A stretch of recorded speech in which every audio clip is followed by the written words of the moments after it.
मेरे चाइल्डहुड में हर साल मेरी फैमिली का एक ट्रेडिशन था जिसमें हम अक्टूबर के एक वीकेंड के लिए नॉर्दर्न मिशिगन जाते थे। मेरे अंकल जिम के पास वहाँ एक 4 एकड़ का प्रॉपर्टी था। उस प्रॉपर्टी में एक घर था जो बहुत सारे लोगों को अकोमोडेट कर सकता था। 5 बेडरूम्स और 3 बाथरूम्स। 2 बेडरूम्स मेरे कज़न्स और सिबलिंग्स के लिए सेटअप होते थे। मेरे भाई और बहन एक रूम में और हमारे 4 कज़न्स दूसरे रूम में। बाकी के रूम्स हमारे पेरेंट्स के लिए होते थे। मेरे अंकल जिम हमेशा से एक बड़े हंटर और फिशरमैन रहे हैं। वो देश भर में कैंपिंग ट्रिप्स पर जाते थे हंटिंग के लिए। मेरे डैड भी उनके साथ कभी कभी जाते थे। इवन दो मेरे डैड एक एनिमल लवर है और कभी भी किसी भी जानवर को हार्म नहीं करते। अंकल जिम के प्रॉपर्टी के 4 एकड़ में एक बड़ा चंक फॉरेस्ट भी था। उन्होंने कुछ ट्रीज़ पर रेड पेंट लगा के प्रॉपर्टी का बॉर्डर मार्क किया था।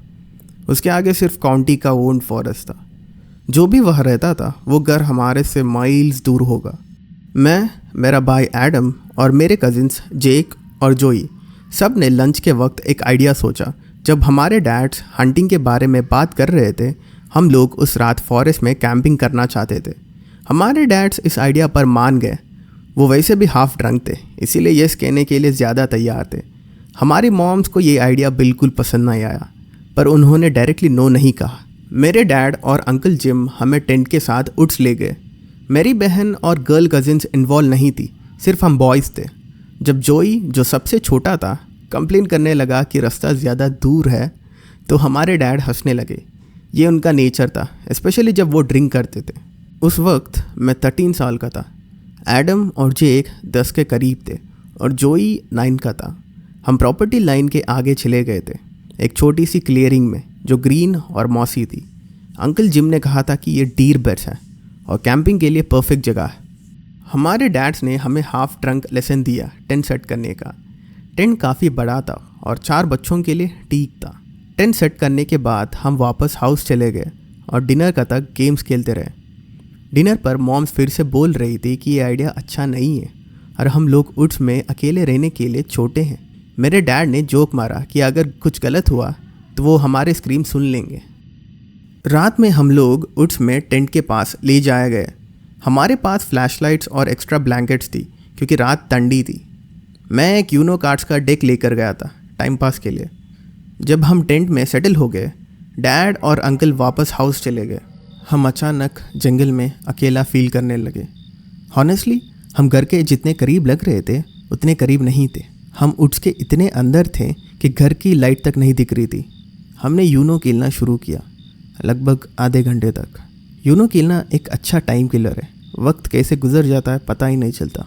टेंट अंदर से हमारी फ्लैशलाइट की रोशनी से लिटअप था और सब कुछ मज़ेदार लग रहा था, जब तक एक दूर से एक स्क्रीम सुनाई नहीं दी।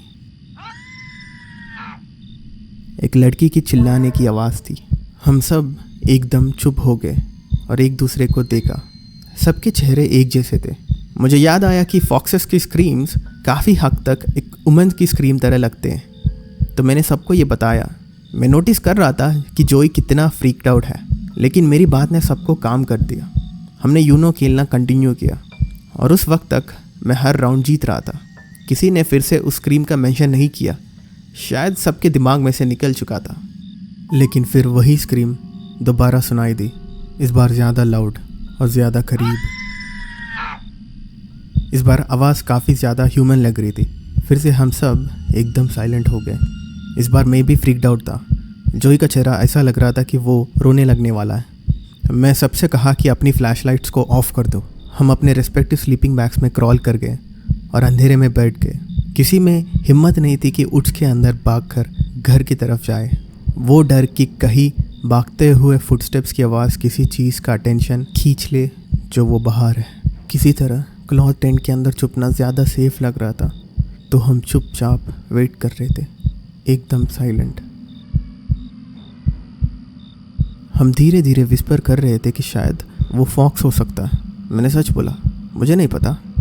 लेकिन जब हम बाहर फुटस्टेप्स की आवाज़ सुनी, जो बहुत फास्ट था, ड्राई लीव्स को क्रश करते हुए टेंट की तरफ आ रहा है। हम सब एक साथ उठ गए और एक दूसरे को घूर के देख रहे हैं। फिर फुटस्टेप्स एकदम से रुक गए। उसके बाद एक गट व्रेंचिंग ईयर पीसिंग स्क्रीम हुई। एक लड़की या औरत की चिल्लाने की आवाज़। वो आवाज़ टेंट के बिल्कुल बाहर से थी। टेंट वायलेंटली शेक करना शुरू कर दिया। हम सब चिल्लाने लगे। जेक और जिम डर के मारे रोने लगे और मैं और मेरा brother get out of the tent चिल्लाने लगे। मैंने जल्दी से टेंट का डोर अनजिप किया और एक के बाद एक हम सब उठ के अंदर भाग गए अपनी फ्लैशलाइट्स के साथ। वापस घर की तरफ भागना मेरी ज़िंदगी का सबसे ऑनेज मोमेंट था, जैसे लाइफ और डेथ का सिचुएशन हो। किसी तरह हम घर के प्रॉपर्टी तक पहुंच गए, पूरा रास्ता चिल्लाते हुए। जब हम वहां पहुंचे तो पूरी फैमिली पहले से ही बाहर खड़ी थी। हम चारों सेफली वापस पहुंच गए। हमने उन्हें स्क्रीम्स और टेंट शेक होने के बारे में बताया। सब शॉक और हॉरिफाइड थे हमारे बातें सुनकर। फिर मैंने देखा कि हमारे कजिन्स जामी और क्रिस्टीना और मेरी सिस्टर वहाँ नहीं थी। मैंने अपने डैड और अंकल से पूछा कि क्या उन्होंने लड़कियों को हमें डराने के लिए भेजा था, लेकिन उन्होंने हमें बताया कि लड़कियाँ ऑलरेडी सो चुकी है। तभी हमें क्लियर हुआ कि जो उड्स में था वो कोई ऐसा था जो हम नहीं जानते। हमारे डैड्स राइफल लेकर उड्स में गए, लेकिन काफ़ी देर बाद वापस आए और उन्होंने बताया कि उन्हें कोई नहीं मिला। अगले दिन हम सब मिलकर टेंट और बाकी स्टफ़ घर ले आए। तुम गेस कर सकते हो कि वो वन एंड डन चीज़ थी। हमने कभी उड्स में कैंप करने की कोशिश दोबारा नहीं की।